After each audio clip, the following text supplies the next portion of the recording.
কথা এবি ফ্যানদের জন্য সবচেয়ে বড় খুশির খবর। বেশ কয়েকদিন হয়েছে শেষ হয়েছে জনপ্রিয় ধারাবাহিক কথা।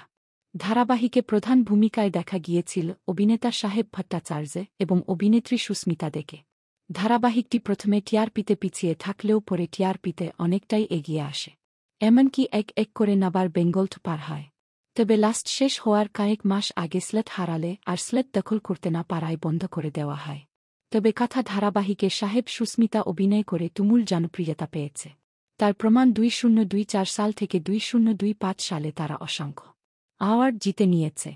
সেরা অক্টর, অক্ট্রেস, সেরা জুটি, সেরা ধারাবাহিক সহ অসংখ্য অ্যাওয়ার্ড জিতে নিয়েছেন তারা। এরকম অ্যাওয়ার্ড চলমান ধারাবাহিকগুলোর মধ্যে একটি ধারাবাহিকও পায়নি। তবে মজার বিষয় হল এবার আরও একটি অ্যাওয়ার্ড পেল কথা এবি। এবার কথা এবি ইন্টারন্যাশনাল জুটি অ্যাওয়ার্ড পেল। আন্তর্জাতিকভাবে সেরা জুটির অ্যাওয়ার্ড পেল তারা। যে অ্যাওয়ার্ড সচরাচর কাউকে দেওয়া হয় না। লাস্ট বোঝে না সে বোঝে না ধারাবাহিকের জন্য পাখি অরণ্য পেয়েছিল। দীর্ঘ 7 থেকে 8 বছর পর কথা এবি পেল। কথা এবিকে আপনাদের কেমন লাগে?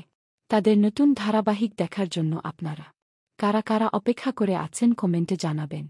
বাংলা বিনোদনের এই ধরনের সকল আপডেট সবার আগে পেতে চ্যানেলটি সাবস্ক্রাইব করে পাশে থাকা বেল আইকনটি বাজিয়ে দিন। ধন্যবাদ।